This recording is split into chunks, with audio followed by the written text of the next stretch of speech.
Bismillahirrahmanirrahim. Assalamualaikum warahmatullahi wabarakatuh. Waalaikumsalam warahmatullahi wabarakatuh.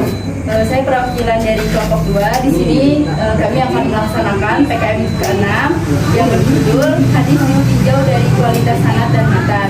Izinkan kami memberikan ajaran ini. Kalau bila ada yang kurang, silakan disanggah. Apabila ada yang kurang mengerti, silakan ditanya. Untuk yang pertama yaitu perkenalan. Saya Dinda Zahra. Saya Dia Hayunisa. Saya Amalia Zahra. Saya Aminah Humairah.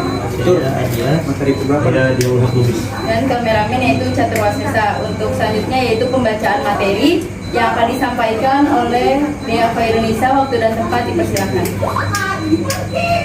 Langsung aja ya. Masuk ke materinya. Saya mau menerangkan hadis ditinjau dari kualitas sanad dan matan. Pembagian hadis akan ditinjau dari diterima atau ditolaknya, yaitu terbagi menjadi 2. Yang pertama ada makbul dan yang kedua ada mardud. Makbul juga kebagi jadi 2. Ada makbul sahih, hasan, dan mardudnya itu kebagi cuma 1, ada dhaif. Makbul sahih itu ada lidzati dan lighairi. Makbul hasan juga ada lidzati dan lighairi. Di sini ada definisi hadis sahih. Definisinya yaitu wa matasala sanaduhu binaqlil adli dobiti depan kamilan wa qala minasyuduri wal illah, yaitu hadis yang sanadnya bersambung sampai kepada Nabi Shallallahu Alaihi Wasallam melalui rawi-rawi yang berkarakteristik moral yang baik dan kapasitas intelektual yang mumpuni atau logis tanpa ada kejanggalan, syadz dan cacat. Ada 5 syarat hadis sahih. Yang pertama yaitu sanadnya muttasil atau bersambung dari perawi terakhir yang membukukan hadis sampai kepada Nabi Shallallahu Alaihi Wasallam. Yang kedua yaitu perawinya adil, seorang muslim dewasa yang sudah balik atau berakal, tidak fasik dan selalu menjaga kehormatan dirinya. Yang ketiga perawinya dobit, yaitu perawi yang kuat ingatannya atau tidak pelupa. Yang ketiga itu tidak syadz, yang berarti periwayatan orang sikoh atau terpercaya bertentangan dengan periwayatan orang yang lebih sikoh. Yang kelima yaitu tidak ada elat atau suatu sebab tersembunyi yang membuat cacat. Kalau sholat suatu hadis ada lainnya selamat dari cacat tersebut. Ada contoh hadis, ada contohnya dari perkataan dan perbuatan. Dari perkataan yaitu idza shalla ahadukum rak'atayil fajri falyaltaqi an yamin. Jika telah sholat 2 rakaat fajar, salah seorang di antara kamu hendaklah tiduran pada lambung kanan. Dan perbuatannya itu apabila muazin diam setelah mengumandangkan azan pertama pada sholat subuh, Rasulullah berdiri melaksanakan 2 rakaat sunnah. Setelah nampak fajar, kemudian berbaring menghadap kanan hingga muazin mengumandangkan iqamah. Beri ke materi selanjutnya dilanjutkan oleh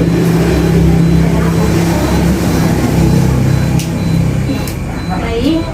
Untuk materi selanjutnya ada contoh hadis awal. Di sini tertulis jika seekor tikus jatuh ke dalam minyak samin atau mentega, apabila minyak saminnya padat, buanglah tikus itu dan minyak samin di sekitarnya. Dan apabila minyak saminnya cair, maka janganlah kamu mendekatinya. Rasulullah ditanya tentang tikus yang jatuh ke dalam minyak samin, dan beliau bersabda, buanglah tikus itu dan minyak samin di sekitarnya, lalu makanlah minyak saminmu. Jadi ini contoh dari hadis awal, yaitu hadis ini terdapat ilat di sanad dan matanya, seperti Rasulullah, Abu Hurairah, Sa'id bin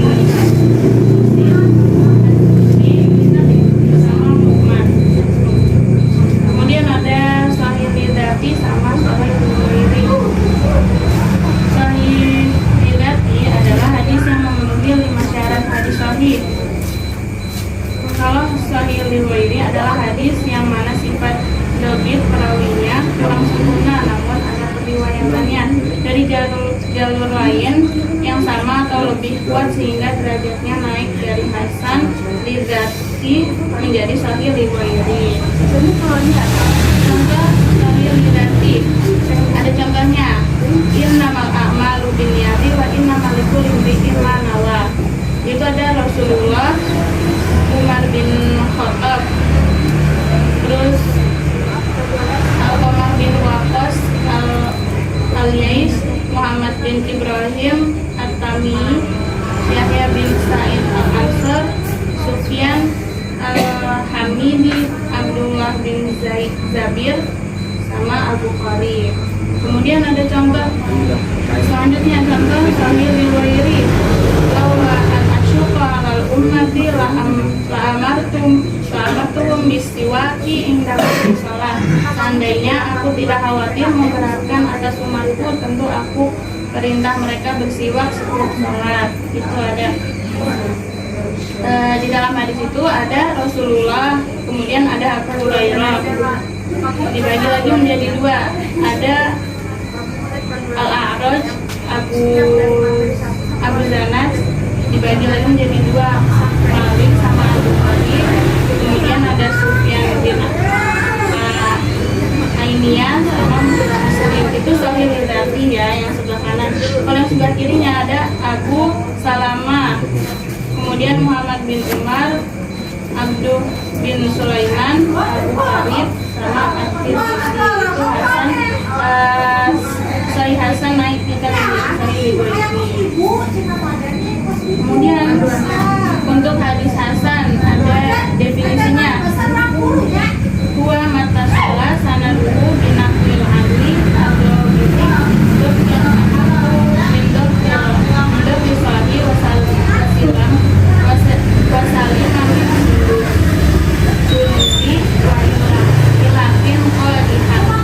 hadis yang sanadnya disambung sampai kepada Nabi SAW melalui dan dobit dengan tingkat penerbitan berbeda dari tingkat penerbitan dan saja. Itu adalah perbedaan antara hadis sahih dan hasan. Adalah tingkat penerbitan sahih sedangkan dalam hadis hasan tidak sempurna. Kemudian hadis selanjutnya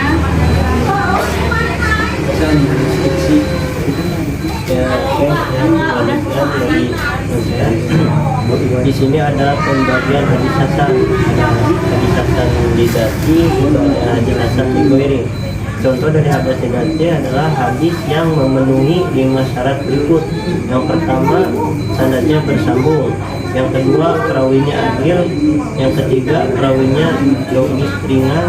Yang keempat, tidak syadz. Yang kelima, tidak berilat.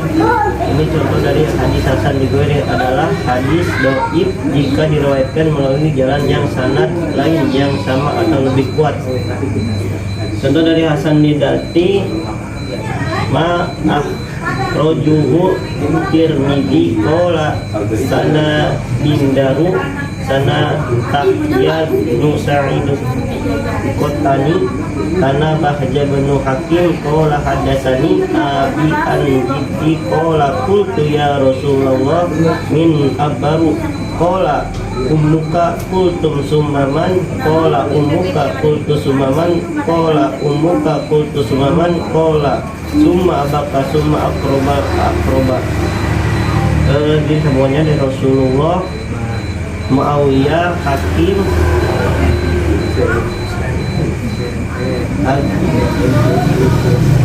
Hajar bin Hakim, Yahya bin Sa'id Al-Qotani, bin dari At-Tirmidzi. Contoh dari Hasan li ghairi, al-mu'minu samutu bi'irqil jabin. Kematian orang mukmin itu ditandai dengan keringat dahi. Kalau hadis dhaif naik tingkat menjadi hasan li ghairi. Ini contohnya Qatadah, Al-Musa bin Sa'id, Yahya bin Sa'id At-Tirmidzi. Kitab-kitab hadis sahih dan ada kitab-kitab hadis hasan. Apa itu hadis kitab-kitab hadis sahih ada berapa? Semuanya ada 7. Yang pertama Sahih Al-Bukhari, 2 Sahih Muslim, yang ketiga Sahih Ibnu Khuzaimah, yang keempat Sahih Ibnu Hibban, yang kelima Mustadrak Hakim, yang keenam Sahih Ibnu Sakan, yang terakhir yang ketujuh Sahih Al-Albani. Ini dari kitab hadis hasan.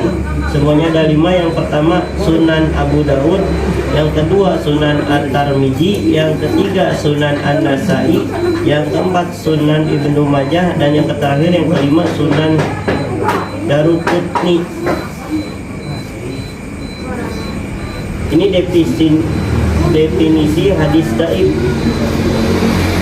Ad-dhaifu huwa ma lam yajma' sifatil qabulil masrutati fi sahihi wal hasani. Hadis yang tidak menghimpun sifat-sifat hadis makbul yang menjadi syarat dalam hadis sahih dan hadis hasan. Oke, selanjutnya akan dilanjut oleh Tuhab. Baik, di sini saya akan menjelaskan macam-macam hadis dhaif. Terbagi 2. Yang pertama saya akan menjelaskan terlebih dahulu dari sebab pengguguran sanad. Yang pertama ada mursal, yang kedua ada munqati, yang ketiga ada mu'dal, yang keempat ada mu'allaq, dan kelima ada mudallas. Selanjutnya macam-macam hadis dhaif yang disebabkan oleh cacat perawi terbagi 2, ada cacat keadilan dan cacat kedhabitan. Yang cacat keadilan yang pertama ada maudhu, yang kedua ada matruk, yang ketiga ada majhul. Yang cacat kedhabitan yang pertama ada munkar, yang kedua ada mu'allal, yang ketiga ada mudarraj, yang keempat ada maqlub, yang kelima ada mutarrib, yang keenam ada muharraf, yang ketujuh ada musahhaf, yang kedelapan ada syaz. Contoh hadis dhaif mudraj. Bismillahirrahmanirrahim. As-sab'ul wudu'a wailul lil aqabi minan nar. Sempurnakan wudu, celakalah bagi orang-orang yang tumitnya tidak terkena air wudu daripada ancaman api neraka. Abu Hurairah berkata, sempurnakan wudu karena Abu Qasim wailul lil aqabi minan nar. Celakalah bagi orang-orang yang tumitnya tidak terkena air wudu daripada ancaman api neraka. Hadis mudraj ini terdapat ada susunannya. Yang pertama ada Rasulullah, yang kedua ada Abu Hurairah, yang ketiga ada Muhammad bin Ziyad, yang keempat ada Sa'bah, yang kelima ada Shibabah, yang keenam ada Abi Qatan, yang ketujuh ada Qabil Baghdad. Hadis ini mudraj karena terdapat sisipan perkataan Abu Hurairah pada matanya, yaitu kalimat sempurnakan wudu. Contoh hadis dhaif makruh. Bismillahirrahmanirrahim. Alaikum bistina'il ma'rufi fa innahu yamna'u masari'as su'i wa alaikum bisadaqatis sirri fa innaha tudfi'u ghadaballahi azza wa jalla. Wajib atas kamu berbuat yang ma'ruf, sesungguhnya ia mencegah kejahatan, dan wajib atas kamu sedekah sir atau sembunyi-sembunyi, sesungguhnya ia memadamkan kemarahan Allah azza wa jalla. Susunan hadis dhaif makruh ini ada Rasulullah, ada Ibnu Abbas, ada Abdul Haqq, ada Jawiyah bin Sa'idul Azid. Yang selanjutnya ada Ibnu Abu Dina. Oleh para ulama, perawi ini dijuluki matruk al-hadis, ditinggalkan hadisnya, dan laisa bi syai'in, tidak ada apa-apanya. Hukum mengamalkan hadis dhaif. Di sini ada 3 pendapat dari para ulama. Yang pertama ada pendapat Ibnu Al-Arabi, Al-Bukhari, Muslim, dan Ibnu Hazm, tidak dapat diamalkan secara mutlak. Yang kedua pendapat Abu Daud dan Imam Ahmad, hadis dhaif dapat diamalkan secara mutlak. Pendapat yang selanjutnya ada pendapat Imam An-Nawawi dan Ibnu Hajar Al-Asqalani, hadis dhaif dapat diamalkan dengan syarat, yaitu ada 4 syarat. Yang pertama yang adalah dalam perkara tertentu seperti qada'il amal, mau'izah, targhib atau janji-janji dan tarhib, ancaman, kisah-kisah yang tidak berkaitan dengan masalah akidah dan hukum. Yang kedua, dhaifnya tidak terlalu parah seperti hadis mawdu' dan mawdu'. Yang ketiga, kesesuaian antara hadis dhaif dengan ayat Al-Quran atau hadis yang telah diamalkan. Yang keempat, yang terakhir, tidak meyakini 100% hadis dhaif itu berasal dari Nabi SAW. Di sini ada kitab-kitab hadis dhaif. Yang pertama ada Al-Ilal wal Ma'rifah ar-Rijal karya Imam Ahmad bin Hanbal. Yang kedua ada Taqrib al-Manhaj Bitartib al-Mudraj karya Ibnu Hajar al-Asqalani. Yang ketiga ada Al-Marasil karya Abu Daud. Yang keempat ada At-Tabyin wa Asma al-Mudallisin karya Al-Khatib al-Baghdadi. Yang kelima ada At-Tashif karya Ad-Daruqutni. Yang keenam dan lain-lain. Untuk selanjutnya saya kembalikan kepada moderator.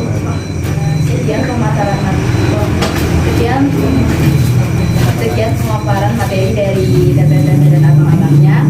Bila ada yang ingin menyanggah silakan, dan apabila ada yang belum bertanya silakan, apabila ada yang belum mengerti silakan bertanya.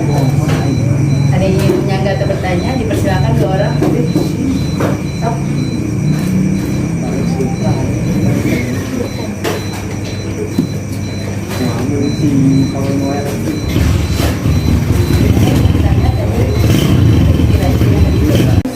Lebih baiknya ini ya percaya, bukan percaya, lebih milih lebih baiknya yang mengamalkan apa kasih.